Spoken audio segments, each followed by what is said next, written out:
Episode terbaru channel Zona Chelsea Indonesia hari ini akan membahas tentang hasil drawing Liga Champions yang telah dilaksanakan oleh UEFA pada hari Jumat malam kemarin. Para fans Chelsea tentu sudah pada tahu siapakah calon lawan The Blues di babak 16 besar nanti, dan kita akan bahas seberapa besar peluang Chelsea lolos ke 8 besar. Lalu pembahasan kedua pada episode ini adalah masih tentang UEFA, di mana berdasarkan laporan yang telah mereka rilis, klub London Biru itu telah mengalami kerugian yang sangat fantastis. Apakah The Blues akan bangkrut dalam waktu dekat ini? Dan pembahasan yang terakhir adalah sebuah kisah inspiratif dari salah satu pemain muda Chelsea yang saat ini sedang dipinjamkan ke Cardiff City. Seperti apakah cerita atau berita selengkapnya? Sebelum lanjut nonton, jangan lupa klik tombol like dan subscribe dulu Blues. Kalau sudah, mari kita masuk ke pembahasan sebagai berikut.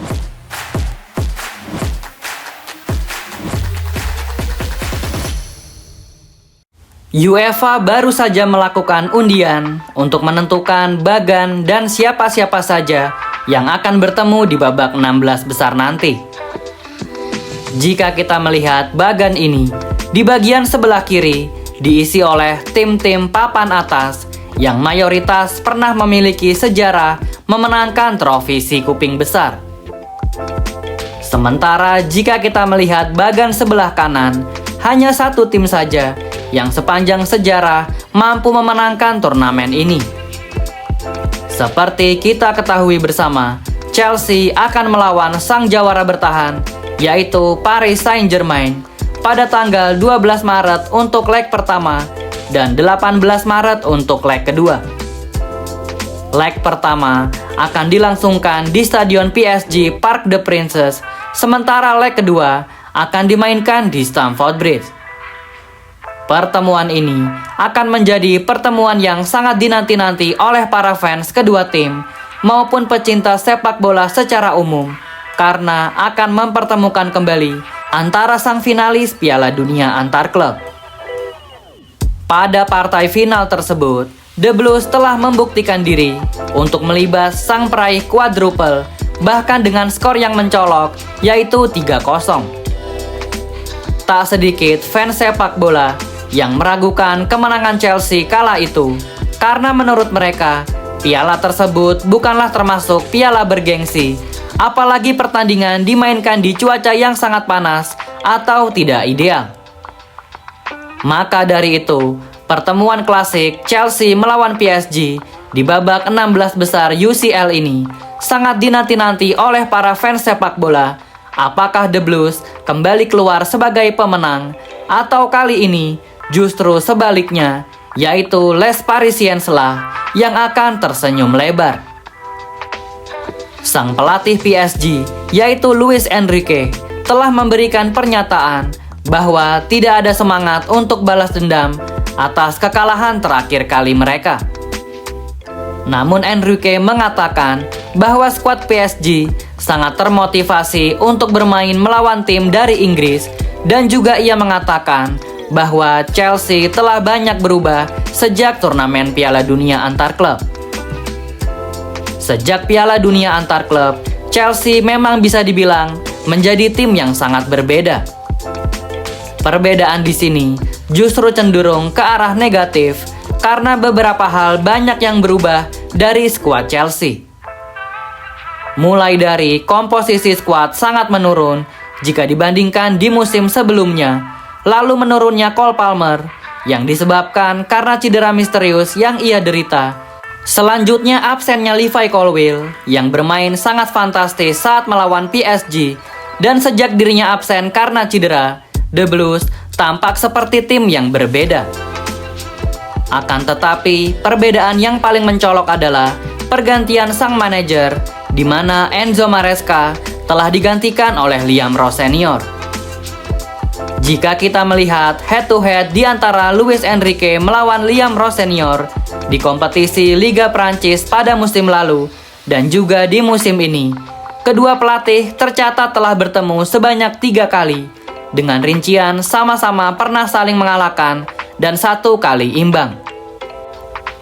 Jika Liam Ross Senior berhasil meraih hasil positif dengan skuad RC Strasbourg-nya yang didominasi oleh pemain-pemain muda, maka secara logika seharusnya Liam Ross Senior juga bisa mendapat hasil yang lebih baik karena skuad Chelsea saat ini di atas kertas jauh lebih baik daripada RC Strasbourg. Namun sangat disayangkan, sepak bola tidak bisa dihitung dari logika atau matematika, sehingga faktor di atas lapanganlah yang akan menentukan. Bagaimana menurut kalian Blues? Mampukah Chelsea mengalahkan PSG lagi, tapi kali ini di ajang Liga Champions? Tulis jawaban dan analisa kalian di kolom komentar Blues. Kita lanjut ke pembahasan selanjutnya, yaitu laporan dari UEFA yang mengatakan Chelsea telah mencatatkan kerugian finansial yang sangat ekstrim. Menurut laporan dari UEFA yang telah dikutip oleh koran The Athletic, Chelsea telah mencatatkan kerugian tertinggi dalam sejarah sepak bola Inggris pada musim 2024-2025. Tak tanggung-tanggung, pada musim ketiga di bawah kepemilikan konsorsium yang dipimpin oleh Clear Lake Capital dan Todd Boehly, klub London Biru itu mencatatkan defisit sebesar 407 juta euro atau setara dengan 8 triliun rupiah dalam setahun saja. Pertanyaannya sekarang adalah mengapa hal ini bisa terjadi? Dan yang lebih penting, mengapa Chelsea belum terkena sanksi pengurangan poin? Mari kita bedah data-datanya. Menurut laporan dari UEFA, per bulan Februari 2026, kerugian Chelsea ini menjadi kerugian yang tertinggi kedua di Eropa setelah yang dialami Barcelona pada tahun 2021 lalu. Bayangkan saja, skuad Chelsea saat ini nilainya 1,75 miliar euro dan ini adalah skuad paling mahal sejagat raya. Tak hanya sampai di situ, yang menjadi permasalahan adalah Chelsea juga memiliki pengeluaran gaji yang selangit dan termasuk 6 besar tertinggi di Eropa. Meskipun pendapatan mereka sebenarnya naik, namun pengeluaran untuk transfer pemain dan operasional klub ternyata jauh lebih besar daripada pemasukan. Namun disinilah bagian yang paling bikin fans klub lain geleng-geleng kepala. Karena dengan rugi 8 triliun, logisnya Chelsea seharusnya sudah terkena hukuman berat Financial Fair Play dari UEFA atau PSR dari Premier League. Tapi ternyata manajemen Chelsea memiliki jurus sakti, yaitu mereka melakukan apa yang disebut internal asset sale atau menjual aset-aset internal mereka. Manajemen Chelsea telah menjual hotel di sekitar stadion dan bahkan mereka juga menjual tim wanita Chelsea ke perusahaan mereka sendiri. Secara akuntansi, apa yang Chelsea lakukan itu memang terhitung sebagai sebuah keuntungan.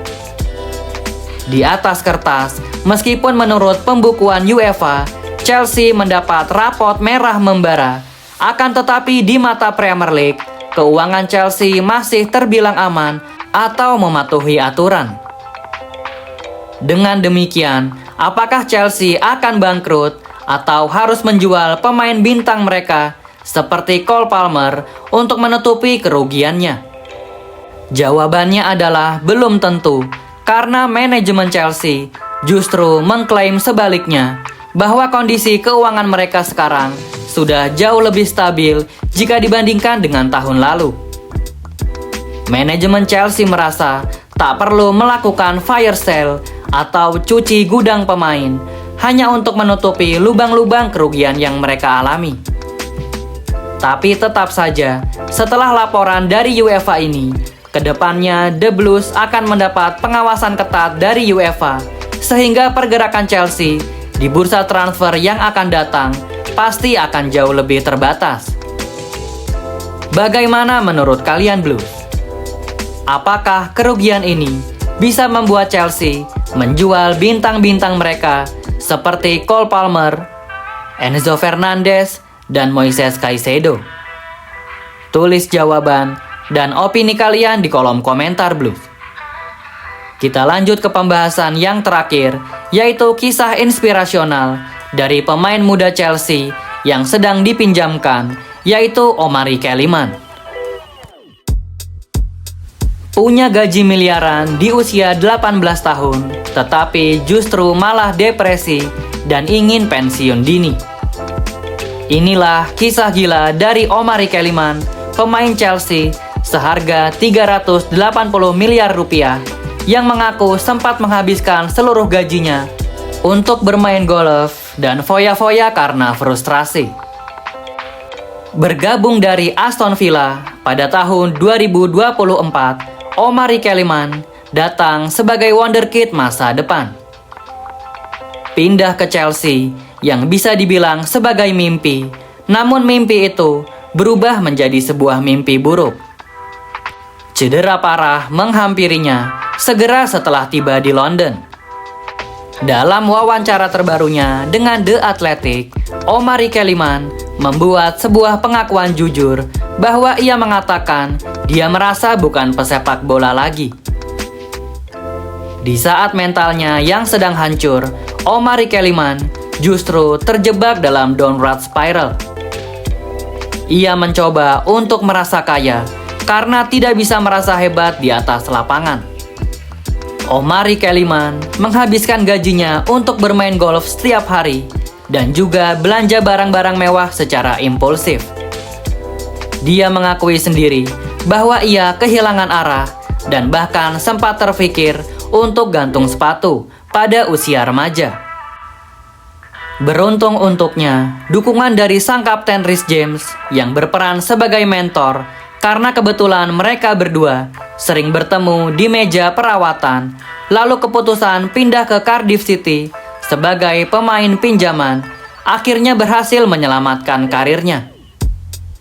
Per Februari 2026 ini, Omari Kellyman justru menjalani musim yang sensasional di League One atau kasta ketiga sepak bola Inggris.